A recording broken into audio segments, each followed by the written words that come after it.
Sir, tips naman po kasi kinuha po ako ang graduation speaker sa isang graduation ceremony. Ano?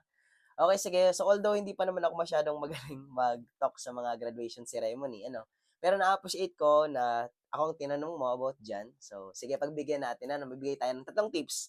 Tatlong tips lang para madaling maalala. Ano po? First tip, dapat mo munang malaman ano ba yung theme ng DepEd sa graduation ceremony. Ano? So, based on DepEd Memorandum number 15, series of 2026, meron na pong pinalabas na theme sa graduation ngayong school year 2025-2026. And ang theme ay Filipino leaders prepared to lead with competence and character. So in Tagalog, pag translate mo yan, Pilipino nagsipagtapos, handang mamuno ng may kakayahan at mabuting tao. Ano? Sige. Kasi una mong dapat malaman, ano ba yung theme ng graduation? Kasi tandaan mo, yun ang tema. Ibig sabihin, lahat ng mga gagawin sa graduation ceremony dapat nakaangkla sa tema. So dahil isa ka sa parte ng event na yan, so dapat lahat ng mga sasabihin mo din ay angkop doon sa tema. Ano? Explain natin.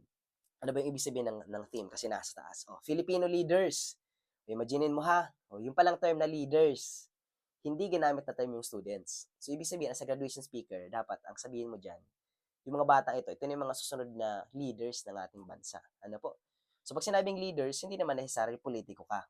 Kahit anong profesyon mo, pwede kang maging leader. Leader ka sa mga teachers, leader ka sa mga police, sa mga engineers, sa mga firefighters, businessman, oh, ano pa, so pwede namang politiko in general. Ano po, so ibig sabihin, kasi sabi nga ni Rizal, di ba, ang kabataan ng pag-asa ng bayan. So ibig sabihin, nakikita mo na yung mga estudyante as the leaders ng ating future generations. Ano po? So yan. Tapos sabi doon, sabi ng tema, Filipino leaders prepared to lead with competence and character. Pag sinabing competence, dalawa yan. May knowledge and skills. Ano po? May knowledge and skills. Ibig sabihin, ang gusto natin sa mga bata, dapat yung mga bata, kung mamumuno sila, dapat magagaling, matatalino. Ano po? Pero dapat hindi lang magaling matalino. May isa pang word, character. Pag sinabing character, mabuting tao, may puso. Pansin mo, holistic, buo ang gusto natin sa mga bata. Bakit buo? May knowledge, may skills, at may attitude. Kasi yung competence, ano ba ang definition, sir, ng competence? Pag sinabing competent ka, you master the skills. Ibig sabihin ng competence is mastery of skills. Pag sinabing competence, that is mastery of skills. Kaya nga sa TESDA, pag sinabing competent ka, i-master mo yung mga skills. Kung may skills yan, ano ba ang definition ng skills? Application of knowledge. So, pag sinabing competent, dapat dalawa yan. Yung bata may talino, pero hindi lang puro theory lang alam mo. Dapat yung mga alam mo, kaya mong gawin sa toong buhay. May skills ka. That is competence. Ibig sabihin, in general, ang gusto ng DepEd, yung mga bata may talino at may kakayahan na gawin sa toong buhay yung mga theory ang natutunan niya sa eskwelahan. And at the same time, holistic siya kasi dapat mabuting tao. Kasi at the end of the day, dapat mabuti kang tao, hindi ka mayabang. Ano? So dapat tandaan mo lahat ng ginagawa mo para sa bansa, para sa ibang tao. Yan ang gusto natin sa mga future students natin. Filipino leaders prepared to lead with competence and character. Dapat magaling, pero at the same time, mabuting tao. Ano po? So, yan ang gustong sabihin. Yan ang emphasize mo. Kaya nga po, ang goal ng K-12 is holistic citizen. Pag sinabing holistic citizen, gusto natin yung mga bata buo. Paano masabing buo? May knowledge, may skills, may attitude, may cognitive, may affective, may psychomotor, may head, may heart, may hand. Gets ba yung teacher? So, yan. Pwede mo yan sabihin. Ibig sabihin, yan ang goal kasi, yun kasi ang goal ng education. Magturo ng tatlo.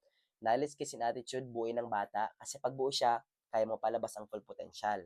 At kapag napalabas mo ang full potential, kapag buo ka na, individual, o kaya mo nang magtumulong sa ibang tao. Kasi hindi ka makakatulong kung hindi ka buo. Gets? Wala kang knowledge, wala kang skills, wala kang attitude. Gusto mo makatulong sa iba, tulungan mo na sarili. Gets ba yun? Ayan.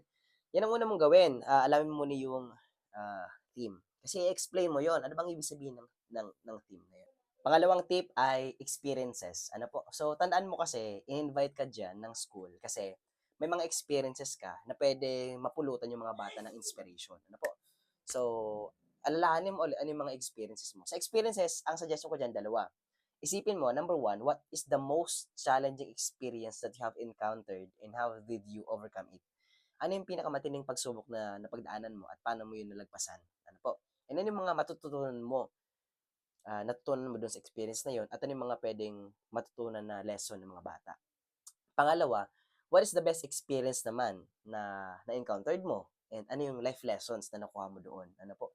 So, dalawa, the worst and the best experiences. Sasabihin mo yon sa mga bata, mga natutunan mo, and hoping someday na matuto rin yung mga bata at maging serve yan as inspiration to them. Ano po? Kasi na-invite ka dyan kasi, for example, pwede kang successful na. So, ano yung pwede matutunan nila para maging successful, para maging successful din yung mga estudyante. Ano po? O tapos, pwede mong sabihin na, ikaw, graduate ka din sa eskwela na ito. And the schools, nakatulong din sa'yo. Nakatulong talaga sa'yo kung sino ka man ngayon. Ano po? So, kasi lahat naman ng mga naging eskwelahan natin, nakatulong talaga yan kung sino man tayo ngayon. Ano po? So, tapos, based dun sa experiences mo, babalikan mo yung theme na dahil dun sa mga experiences na yun, naging buo ka. Nagkaroon ka ng knowledge, nagkaroon ka ng skills, at merong character. Ano po? So, babalikan mo palagi yung theme kasi sabi ko nga, sa first tip ko, lahat ng sasabihin mo nasa theme. Ano po? And ngayon, leaders ka na. Like for example, teacher ka o nagli-lead ka na din kapag teacher ka o sa mga estudyante mo, naging leader ka. Ano po? Sa eskwelahan, nag-i-initiate ka ng mga activities. So, pwede mo yung sabihin sa mga estudyante. And someday, sila na din ang magtitake ng action para maging leader din sa mga spaces na binigay nila. Kasi hindi naman kaya nating maging leader sa lahat. Kung ano lang yung binigay sa atin na space, o yun lang yung i-capitalize natin. 'Di ba? So, not all of us can do great things, but we can do small things with great love. Dun lang sa nasasakupan natin. Ano po? Tapos, pangatlong tip na lang, siguro, challenge. I-challenge mo yung mga estudyante ngayon. Na ito, hindi lang to basta-basta graduation. 'Di ba? Mas tumatanda sila, mas tumataas yung level ng pinag-aralan, mas grabe yung responsibility. Ano po? Na dapat ngayon pa lang, estudyante pa lang sila, sumama na sila sa pagsugpo sa korupsyon at pag-solve sa kung ano-ano pang mga problema ng bansang Pilipinas. Hindi pwedeng yung mga kabataan pa ang isa sa mga nagiging sanhi ng worst na mga problema din sa Pilipinas. Dapat meron silang mga actions, mga tangible actions, small actions, di ba po, na pwedeng mag-create ng big impact. Kaya siguro sa end ng speech mo, so mag-leave ka ng call for action. Ano po? No, ano yung mga pwede mong gawin para sa bansa? O ngayon, nag-graduate ka na ng grade 12, for example, ano yung matutulong mo sa bansa? Pansin mo, dito sa tips ko, nagbigay na rin ako ng structure ng speech mo. Pwedeng sa first part ng speech mo, explain mo muna yung theme. Ano po, yung theme. Pangalawa, sa experiences ka mag-focus. Ano po? Pangalawa, experiences mo. Yung mga mapupulutan na aral ng mga estudyante. And finally, call for action. Ano po? So, sa last part ng speech mo, pwedeng call for action. Ano po? Tapos, i-add ko lang din pala sa tips ko. Tandaan mo, yung graduation talk mo, yung as a commencement speaker, 15 to 20 minutes lang po. Usually, ang binibigay. Pinakasagad na ang 20 minutes dyan. So, 15 to 20 minutes. And capitalize mo kasi moment mo naman yun. Tandaan mo, graduation is not about the graduation speaker. It's about the students. Ano po? Tapos yung mga magulang. So, kailangan mo i-capitalize. Mas maganda din kung kaya mo magpaiyak ng mga estudyante, kaya mo magpaiyak ng mga parents, mas maganda yan. Kasi para motivated ang mga estudyante. Mas maganda kasi kapag nagtutok ka, maraming emotions. Pwede ka din mag-joke para maging masaya sila. Kasi hindi pwedeng monotonous. Hindi pwedeng monotonous. Tapos mas maganda din, kapag ako nagtutok, hindi ako nagbabasa.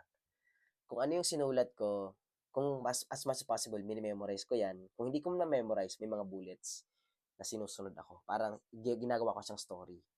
Mas ramdam kasi kapag ikaw mismo nagsasabi, hindi mo binabasa. Kapag nagbabasa kasi parang kulang sa emotion eh. Kaya kung pwede lang kung kaya mo, memorize mo yung talk mo, kabisaduhin mo, kasi matagal ka naman, siyempre, bago i-invite, so kabisaduhin mo yung talk mo, tapos, para kapag nag-deliver ka, smooth na lang din, So, basta galingan mo lang, basta nahalata naman yan ng mga estudyante mo, ng mga audience mo, basta sincere, pakita mo lang na sincere ka. Siyempre, palaging humble, huwag yung kakalimutan, and yan, palagi may pupuri sa ating Panginoon. Kasi kapag andyan si Lord sa buhay natin, sa kung ano man ang ginagawa natin, magiging maganda ang talk mo at mararamdaman niya ng mga estudyante. O yun lang muna yung tips si Sir Nestor. Kung nakaabot ka sa parte ng video ito, pakilike naman ng video. Hindi tayo, comment naman kung taga saan ka para alam ko hanggang saan na-reach ng video ito. Kung hindi ka man kunin na graduation speaker, baka magamit mo to sa mga darating pang panahon. Yun lang. Thank you very much everyone. And God bless. Bye-bye.